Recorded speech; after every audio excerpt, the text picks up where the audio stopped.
Hola, ¿qué tal? Bueno, mi nombre es Gabriela Carasay y esto es Estudiando con Gaby. Quédate y seguime para más. Antes que nada, desearles que tengan muy buena tarde y que los que estén preparándose para rendir técnicas psicodiagnósticas piensen en elegir, si les pidieron un tema, algún test que les guste.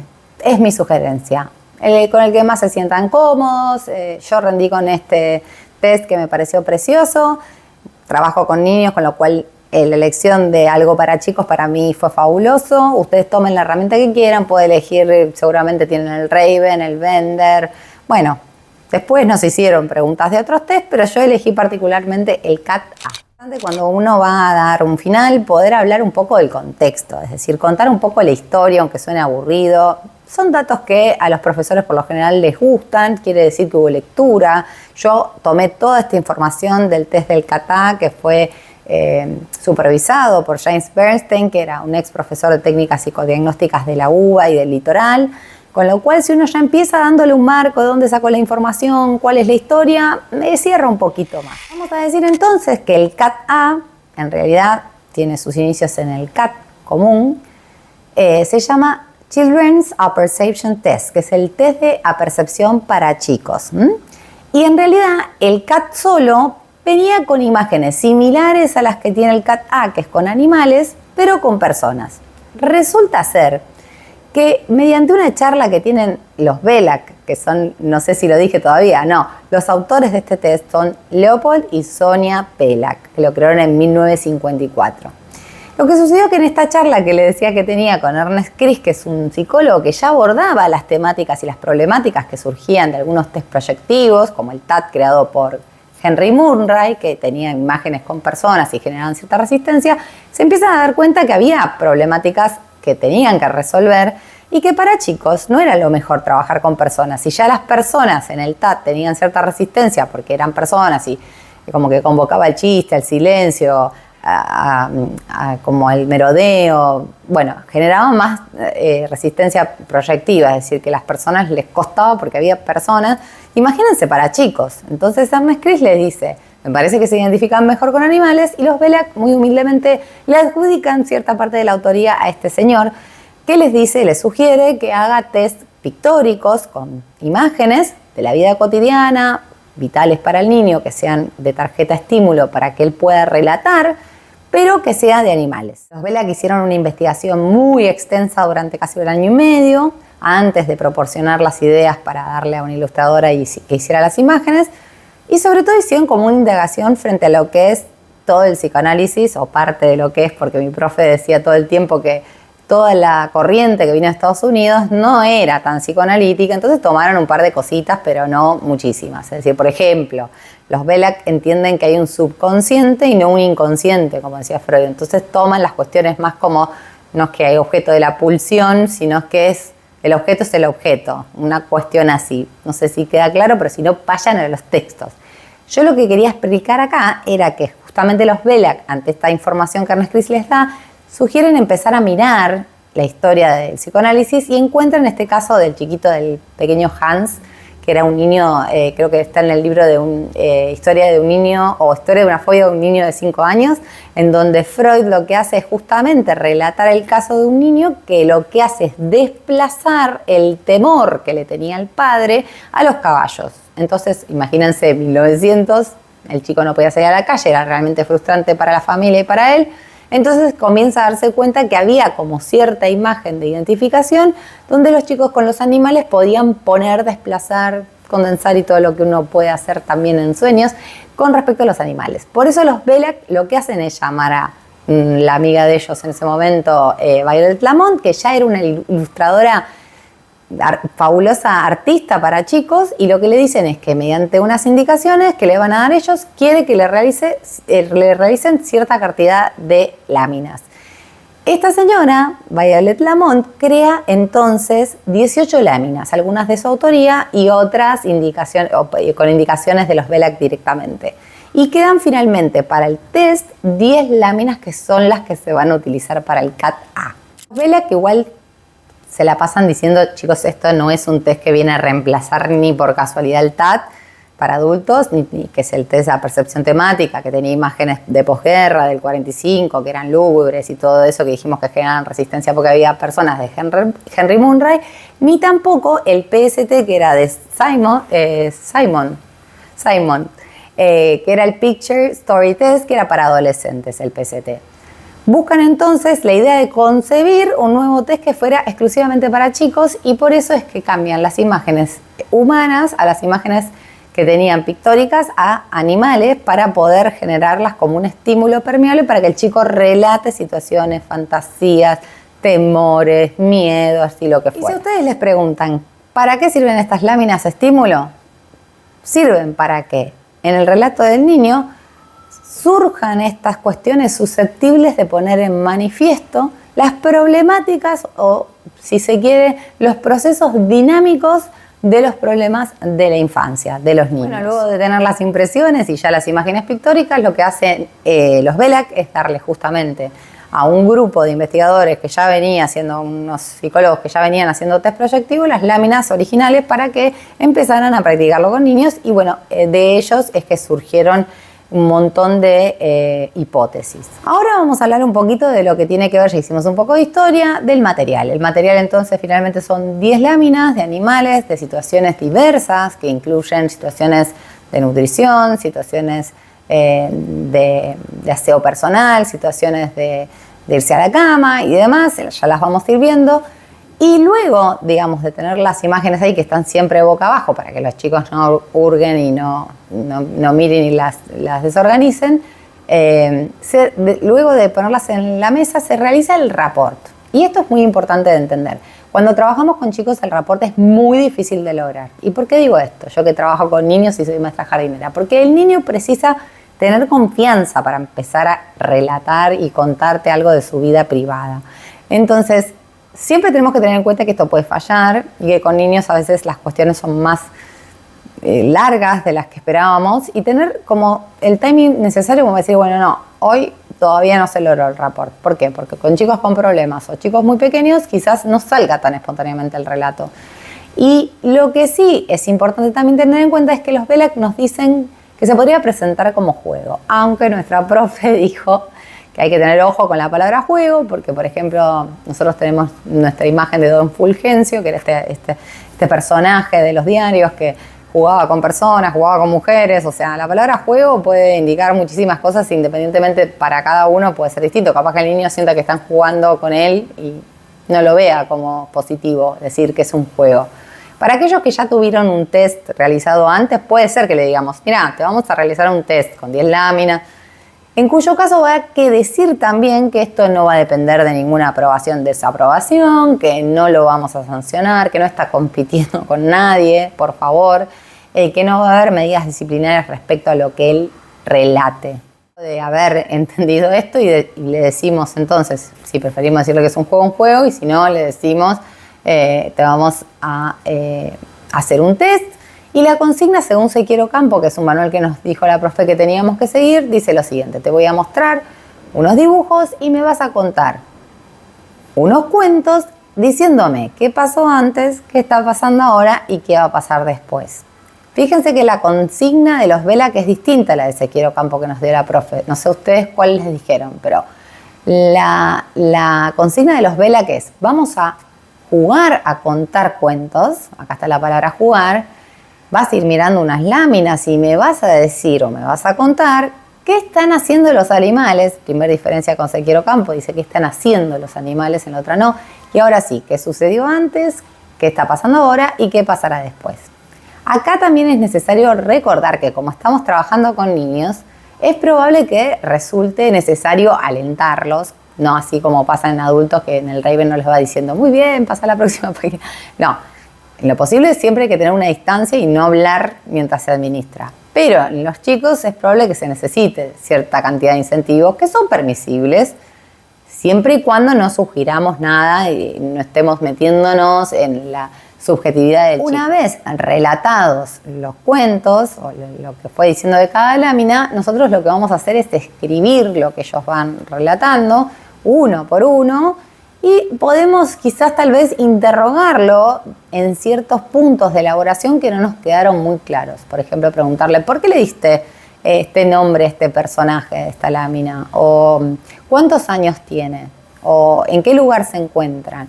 También podemos preguntar acerca del desenlace de ese cuento que le dio esa lámina, porque a veces si son 3 pollitos comieron, fin. Bueno, preguntarle un poco para que amplíe, sería como una ampliación de entrevista.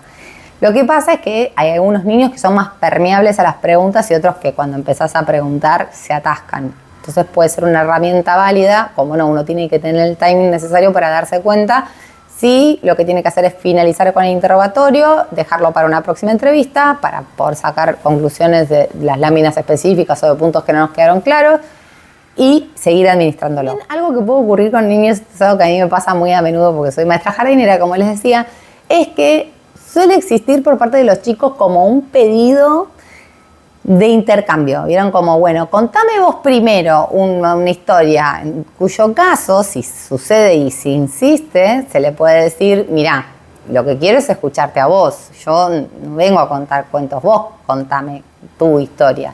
Si el chico insiste demasiado en esto, y se le promete, porque se le dice, bueno, yo te voy a contar, pero cuando vos me termines de contar. Es como que el negocio sigue ahí.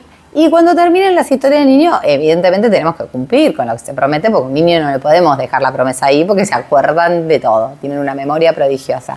Así que al finalizar, bueno, con el tacto necesario se contarán historias mínimas, calculo, de lo que el niño propuso al inicio, antes de empezar como método de negociado, que yo contara como entrevistadora. Y si no hay ninguna manera como para que el chico relate en ese momento, lo que se hace es postergar el test hasta una próxima entrevista, haciendo que ese rapport, justamente esa confianza que uno precisa para que el chico relate, sea la apropiada.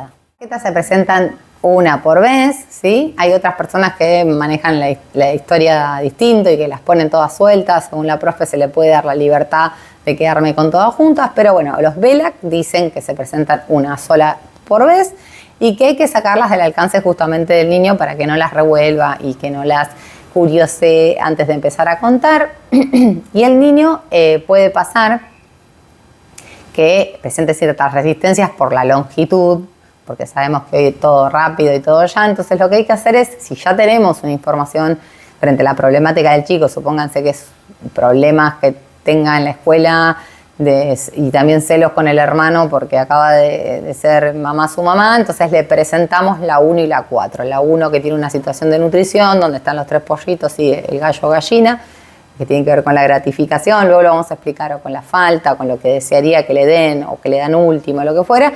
Y la 4 que tiene que ver con la figura materna, que está hablando de la posición en la que se pone ese hijo en relación a también el otro chiquito que tiene adelante la cangura. Bueno, ya vamos a ver una por una. Pero bueno, en ese caso, como estoy explicando, lo que se hace es tomar solo 2 y no todo el test si el chico está teniendo ciertas resistencias por la longitud. La interpretación del CAT, y acá nos ponemos un poco más serios porque esto es un poquito más difícil que lo que vengo relatando, pero es interesante. Recordemos que la interpretación para el CAT es la misma que para el CAT-H, ¿sí? Digamos el CAT de humanos contra el CAT-A de animales. Los VELAC hicieron ciertos ajustes, mejor dicho, los ajustes que hicieron a los VELAC los hizo Sequier Ocampo. Y ahora lo que vamos a hacer es ir discriminando cuáles son los puntos que podríamos trabajar en función de estas historias que fue relatando el niño para interpretar. Una de las cuestiones importantes a trabajar es el tema principal. ¿Por qué? Porque nos vamos a interesar en buscar algún denominador común que tengan todas estas láminas o algunos ciertos relatos de algunas láminas. Entonces, por ejemplo, puede aparecer en la lámina 1 de nutrición, en la 4, que es la posición que ocupa él según él como hijo en la familia o con respecto al deseo de su madre, más otra más, y siempre, por ejemplo, aparece el leitmotiv de la victimización. Entonces, bueno, acá tenemos como un eje importante para tener en cuenta. Este es el tema principal. O si por el contrario está siempre desafiante, y en todas las que le toca proponer, en la del león, que es la 3 que después la vamos a ver, que hay un ratoncito, en vez de ser el ratón es el león, y es el que quiere rugir, y es el que va a atacar, como también en la otra que está el mono, y el león vuelve a ser la figura del león. Esas son denominadores comunes que se pueden tener en cuenta a la hora de interpretar. Entonces eso nos va a dar la idea o no de si, por ejemplo, se siente gratificado, se siente frustrado, si siente que le dan o no literal alimento o necesita más alimento, o tiene que ver con otro tipo de alimentación, más desde el punto de vista del amor, de lo que siente que no le dan como a su hermanito y demás. Cuando hablamos del segundo punto que vamos a hablar ahora, que es muy interesante también, es el héroe principal. Y cuando nos referimos al héroe principal, estamos hablando del héroe de la narrativa, que por lo general cuando comienza contándolo es el mismo. Que no se pueden llegar a asombrar demasiado ustedes porque va a tener que ver con el mismo sexo, la misma edad de justamente la personita que está hablando. O sea, es muy probable que el héroe principal sea el mismo, ¿no? Y también puede ser el héroe principal con quien se identifica ese narrador, ¿no? Entonces hay que pensar si convergen estas cuestiones de edad y sexo, como les decía, o por ejemplo la concepción que el sujeto tiene en relación a su mismo cuerpo. Había un niñito, contaban los Vela, que tenía un tema con su corporeidad, no se sentía bien porque sentía que era petizo, que no era lindo, entonces no tenía lindo cuerpo, dice en la escena del león y el ratón, pero después pasó a ser grande y entonces poderoso. Y bueno, esa es la imagen desiderativa de sí, ¿no? Aquello que el niño quisiera, digamos, en algún punto lograr llegar a ser. Bueno, en lo que respecta a las principales necesidades e impulsos del héroe, acá vamos a hablar justamente de las necesidades que inspiran la conducta de ese niño, es decir, pueden coincidir con el relato del niño, es decir, que reflejan su comportamiento. Voy a hablar de una lámina X, por ejemplo, la 3, y decir, no, lo que pasa es que el ratoncito siempre se esconde porque nunca lo ven y no tiene buenos amigos y le tiene miedo a la maestra, supónganse que fuera el león. O pueden ser del orden de las fantasías complementarias que vamos a tratar de interpretar. Tiene que ver justamente con las principales necesidades e impulsos de nuestro héroe, de nuestro narrador, que van a tener que ver con aquellas conductas que son inspiradas por esas necesidades. Es decir, puede ser que tengamos el informe de un niño que es recontra sumiso, súper tranquilo en su colegio, y sin embargo, cuando hable de las láminas, por ejemplo la del león y el ratón, elija ser el león, como una cuestión de antihéroe, que ya venimos hablando de estas fantasías complementarias que pueden acontecer, o por el contrario, tener la misma conducta que el chico trae en su vida real y entonces ser el ratoncito. Esto es interesante porque nos pone en el lugar de índole compensatoria de sus fantasías, en cuyo caso va a resultar bastante obvio, o por otro lado, realmente esa identificación con la conducta que el niño está llevando en su diario. Bueno, en relación a la concepción del ambiente, que es el punto 4 para interpretar, estamos hablando de con quién ese héroe, ese relato de ese héroe que está narrando la historia, se identifica. Si se identifica con el hermano, con el padre, con el hermanito menor, con la hermanita menor, con el perro, bueno, si bien el proceso de identificación, esto lo aclaraban siempre los Belak, termina de alguna manera, o se completa al finalizar la pubertad, en verdad es muy interesante tener esta historia temprana de aquellas cuestiones que pueden ser de gran significación para nosotros y de gran ayuda para la interpretación total de este test. Vamos al punto 5 de interpretación, y acá tenemos las figuras vistas como, que pueden ser cómo ve ese niño, sí, a las figuras que lo rodean y cómo reacciona frente a ellas, ¿no? Digamos, cómo bascula entre esta cuestión de que por ahí es un soldado que mata y lo matan, pero luego resucita, o de repente se deja pegar, pero al mismo tiempo es bueno. Está esta cuestión medio sadomasoquista, es decir, con qué figuras y con qué, cómo reacciona frente a esas figuras con las que se identifica. Este es un punto interesante. Bueno, ya yendo al punto 6, estamos hablando de los conflictos significativos de los que hablan los Belak para interpretar, o Sequiero Campo, que dice cuáles son estos conflictos que van a aparecer, ¿no? Bueno, también mi profe hacía una especie de como burla, digamos, hacia los Vela, como diciendo qué conflicto, como diciendo que era demasiado fuerte la palabra, pero recordemos que los Vela vienen de una teoría americana un poco más distinta y no tan psicoanalítica, entonces hablan de subconsciente, de traumas, de cuestiones que se pueden como de alguna manera colegir con la primer parte de la obra freudiana, ya por Breuer y todo lo que tenía que ver con esto de recordar, y entonces ese trauma a mí me significaba algo, podía resignificarlo. Bueno, hay que observar entonces en estos conflictos significativos, que es el punto número 6, cuál es la naturaleza de esos conflictos, es decir, qué es lo que impulsó ese conflicto y qué defensas tiene ese niño o niña contra esos conflictos que imagina o que le suceden. Recordemos siempre que los conflictos generan ansiedad y que esta ansiedad de estos conflictos son los que justamente provocan los conflictos en sí mismos. Digamos, la ansiedad es la que genera el conflicto.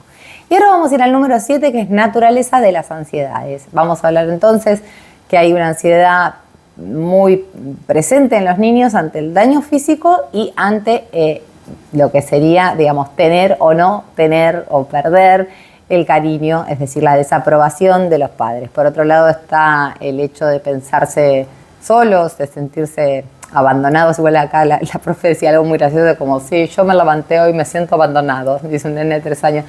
Es una imagen, digamos, que pone un adulto frente a esto del ser abandonado, no es una experiencia que pudo haber significado un adulto, pero cuando hablamos de abandono estamos hablando de la falta de apoyo. Quizás cuando los chicos nos dicen, ¿me querés? Si no paso a segundo grado, o sea, ellos sí entienden que se puede querer o dejar de querer por ciertas cuestiones que tienen que ver más con el premio o el castigo, ¿no? Pero podríamos pensarlo más que como la soledad o el abandono, como la falta de apoyo. Y en función de eso vamos a decir qué formas adquieren las defensas de este niño, ¿no? Según la naturaleza de esas ansiedades que tiene. Recordemos que dijimos que para que se genere un conflicto debe haber una ansiedad, y esa ansiedad es justamente la que provoca el conflicto. Entonces puede haber una defensa como la huida, como la pasividad. En otros casos puede haber agresión o puede haber, digamos, mucha oralidad, mucha verborragia. O un tema relacionado con lo que es del orden del renunciamiento. Bueno, estas son distintas defensas en relación a esta ansiedad provocada por la angustia, porque ni más ni menos sabemos que lo que provoca ansiedad es la angustia. El punto número 8, que son las principales defensas, acá lo que vamos a hablar de aquellas cuestiones que se revelan en función de los impulsos que tiene ese sujeto, ese niño, y las defensas, el control que tiene ese niño en función de esos estímulos externos e internos que obviamente va sintiendo. Entonces, y dos principales defensas que tenemos como niños o que pueden tener los niños son miedo o culpa. El miedo y la culpa acá operan como defensas, y ya no habla de mecanismos nuestra profe, dice defensas. Dice que en realidad, en función de su edad, siempre lógicamente, y vamos a hablar de que esto tiene mucho que ver con la evolución y que no siempre podemos hablar de lo mismo, permite evaluar la estructura, ¿no?, del carácter del sujeto, de ese niño que se está constituyendo, pero siempre con cuidado, porque acá estamos diciendo, estamos evaluando, ¿no?, la estructura. Bueno, se está conformando, ¿no?, como tengamos en cuenta esto. Como punto número 9 vamos a hablar del castigo impuesto por un crimen y la adecuación del super yo. Y este punto es muy interesante porque es el castigo elegido o la índole de la falta, dicen los Vela. Que en realidad, ¿a qué va este punto? A permitirnos conocer de alguna manera la rigidez de ese super yo de ese niño, ¿no? Como esta cuestión de la ley o qué es lo que hacía en función de ciertas cuestiones que le aparecían como leyes, ¿no?, en su cabeza. Supónganse, hay un ejemplo que nos dio la profe muy lindo, que decía que había un niño que había llegado a consulta y que en realidad el niño no podía dormir más porque no dormía más que 20 minutos, obviamente esto aquejaba a toda la familia y tenía que ver con una especie de culpa que él se autoinfringía por haber pisado a su hermano. O sea, tan simple como eso. Dijo, no, yo lo hice, ¿qué hiciste? Lo pisé. Y por eso el chico no podía dormir. Fíjense el tamaño del super yo, ¿no? Si no le pudiera poner tamaño, sería una cuestión muy gigante ante un hecho nimio. Y también vamos a decir, digamos, que nos dieron ejemplos, estos son casos extremos, ¿no?, pero para que lo entendamos. Por ejemplo, en el caso del niño neurótico sería este que mencioné recién, ante un hecho nimio, un castigo gigante. Y el psicótico, por ejemplo, un niño que hace relatos que están en relación a homicidios, muertes y demás, donde simplemente queda una lección para el futuro. No hay gran situación o sensación de castigo ni nada por el estilo. Bueno, esto nos permite entonces evaluar o conocer de alguna manera la rigidez o no de ese super yo, de ese niño que está en constitución. Como punto número 10 vamos a mencionar la integración del yo, que tiene que ver con esa capacidad del sujeto, ese niño, de narrar estas historias justamente, y el modo en el que lo va haciendo, su relato, nos va a permitir como de alguna manera, si se quiere, juzgar cómo es su adecuación, es decir, la fortaleza yoica en relación siempre a su edad, ¿no? No nos olvidemos que acá tenemos que hablar siempre de las distintas edades y prestar atención a esas funciones yoicas, ¿verdad? A ese control de impulsos, que se puede ver sobre todo en el desarrollo o en el desenlace de las historias que cuenta de cada lámina. La tolerancia a la frustración que ese chico tenga, si por ejemplo se adecúa al héroe o no, esto de lo que hablábamos de que la conducta podía ser o no igual a la que él mantenía en su vida real, la tolerancia a la ansiedad que va a tener que ver con la adecuación, digamos, perceptual motriz que él tenga en función de los movimientos o si esté todo el tiempo moviéndose. Y bueno, hasta acá todo lo que eran las interpretaciones de estas láminas en general. Después vamos a ir una por una, no se vayan. Y los antecedentes que podemos mencionar en relación a el CAT-A, que sí los tiene, son dos que eran para niños anteriores de 1950. Recordemos que los Belac armaron el CAT-A en 1957. Estos eran, por ejemplo, Pata Negra de Luis Corman y el test de Blackie. Pata Negra era un cerdito, una familia de cerditos, y el test de Blackie, que era de perros, una familia de perros, madre, padre, hijo, que era de 1950, de la familia, que era una familia hecho por los Bloom. Ahora sí, vamos a ir lámina por lámina, quizás era lo que estaban esperando, pero quise hacer un pantallazo general para que lo supieran, porque está bueno tener las interpretaciones generales. Vamos a ir a la 1, la lámina 1 nos está hablando de los pollitos. Acá lo pueden observar, que están en la mesa, con un gallo o una gallina que se pueden percibir justamente como mujer o como hombre. Y acá esto nos va a dar pauta de si es o no una persona que está pensando que quien gratifica, quien nutre, o quien da o quien quita es la madre o el padre. Vamos a hablar entonces de que esto justamente va a tener que ver con lo oral. Y Ezequiel Ocampo habla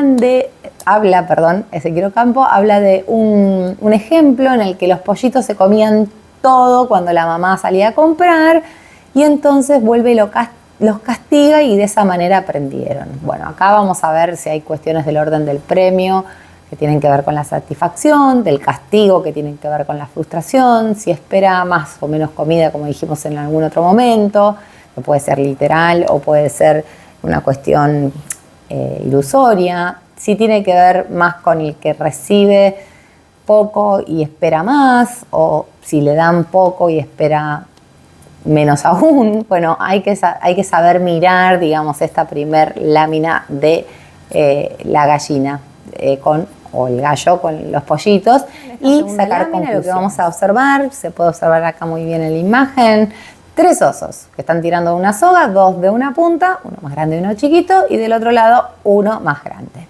Bueno, esto lo podemos colegir con la triangularidad edípica, ver con quién se identifica más el niño o la niña. Podemos hablar de el segundo tiempo del Edipo, donde está relacionado con esta cuestión del corte que hace el padre con la madre, o el tercer tiempo, donde ya hablamos de identificaciones de rasgos, características con las cuales se identifica el niño más o menos.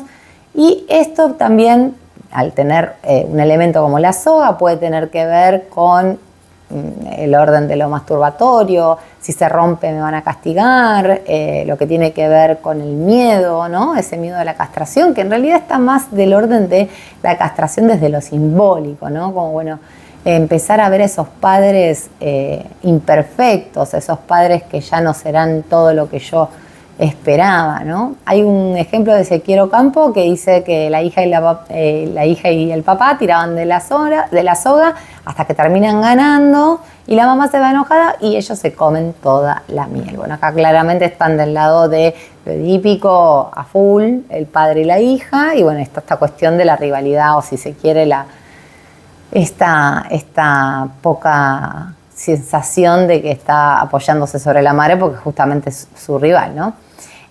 Bueno, en la tercera vamos a ver, podemos ver acá un león con pipa y bastón y el ratón saliendo de la cueva, ¿no? Entonces vamos a ver esta imagen, dicen los Vela que función del poder, ¿no?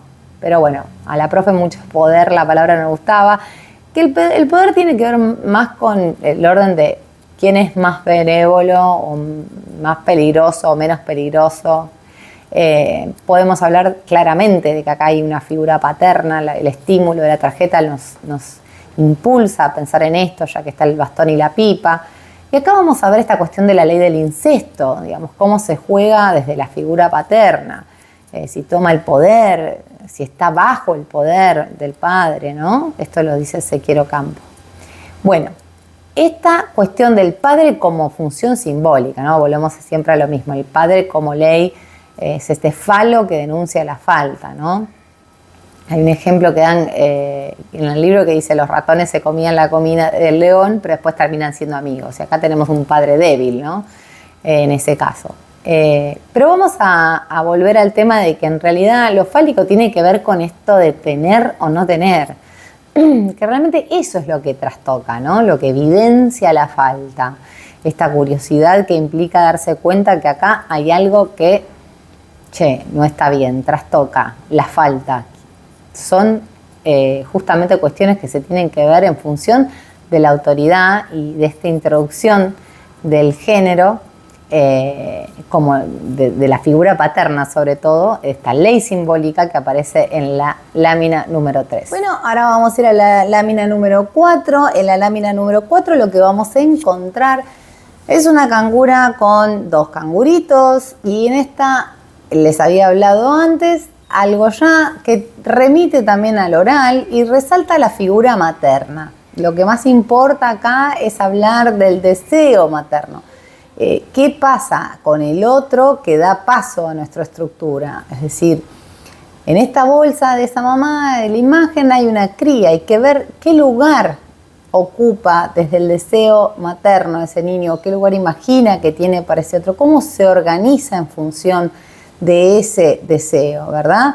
Entonces vamos a hablar en esta imagen de todo lo que tiene que ver con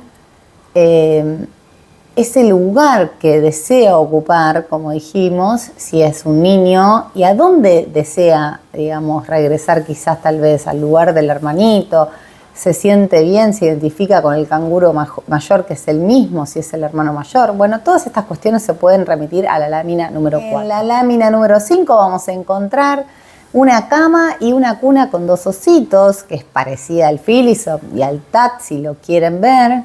Y acá es esta cuestión de qué imagina desde lo escópico, ¿no?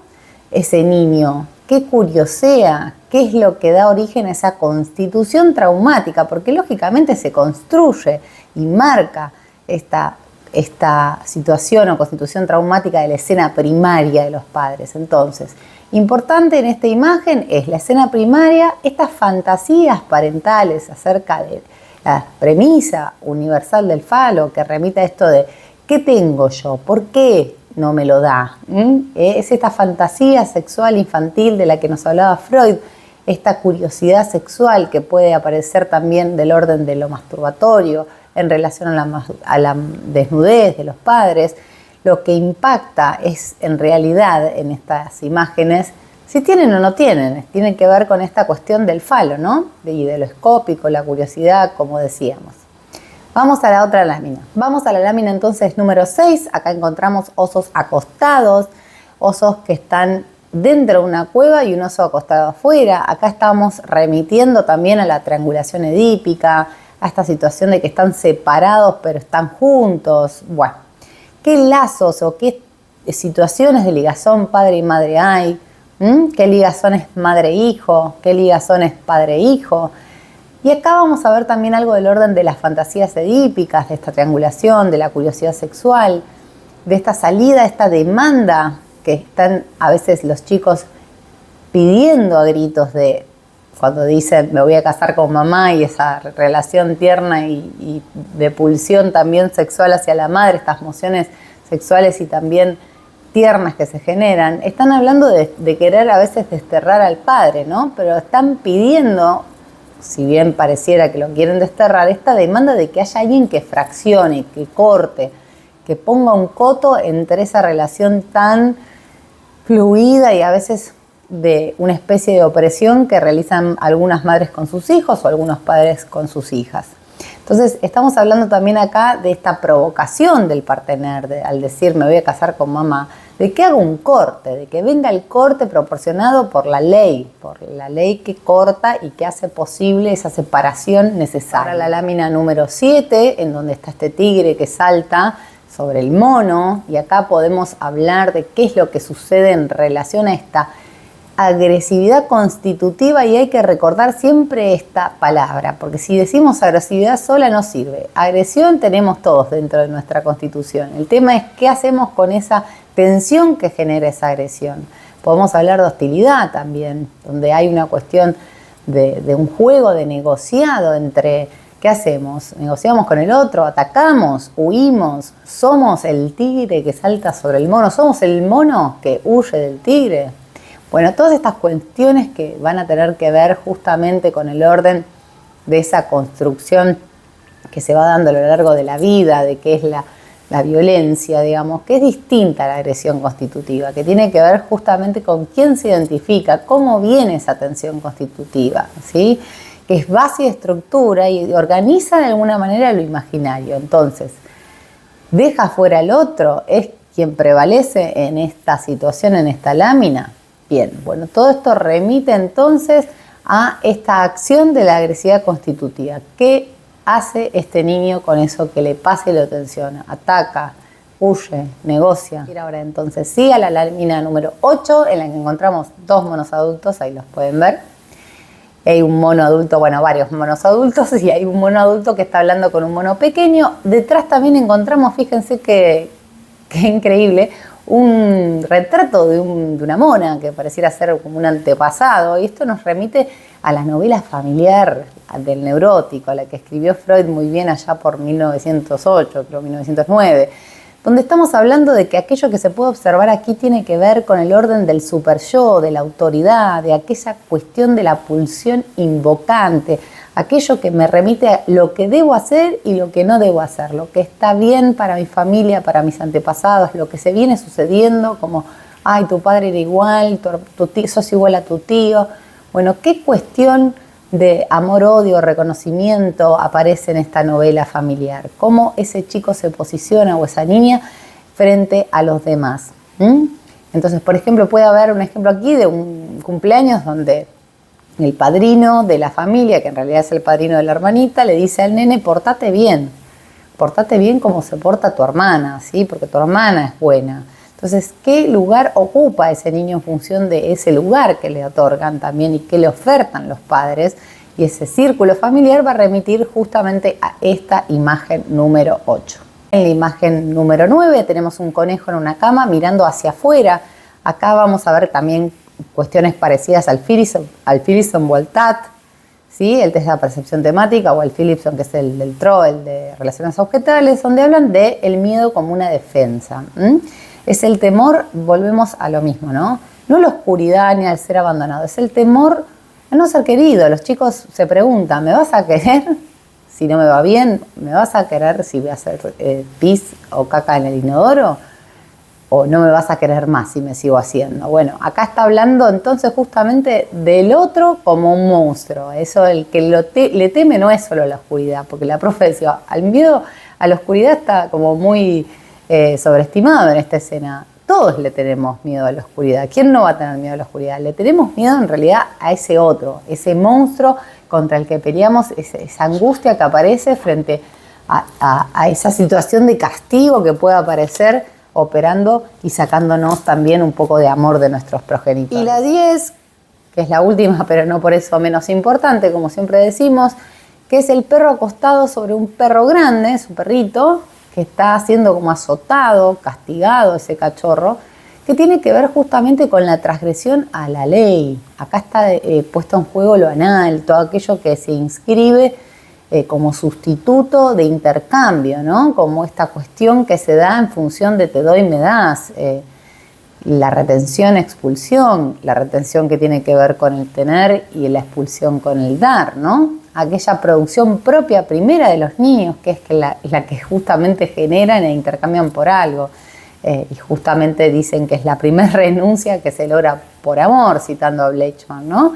Es esta situación en la que me puede aparecer esta voz del super yo generándome culpa, ¿no?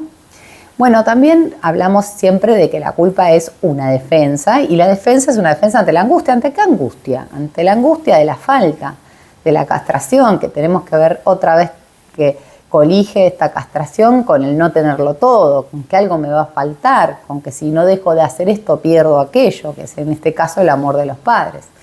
Entonces, pensar que la culpa, el miedo en los niños es una defensa. Y acá está el tema de lo anal como prioritario en esta última imagen. Bueno, espero que les haya gustado todo lo que fue relativo a el CAT-A. Pueden buscar la información en el manual del CAT-A de los DELAC, que está supervisado, como les dije anteriormente, por un ex profesor de técnicas psicodiagnósticas y de la Universidad del Litoral. Así que todo esto está en internet, lo pueden encontrar. Hasta acá los acompañé, espero que les haya servido. Les mando un gran abrazo y suscríbanse al canal, compartan. Chao.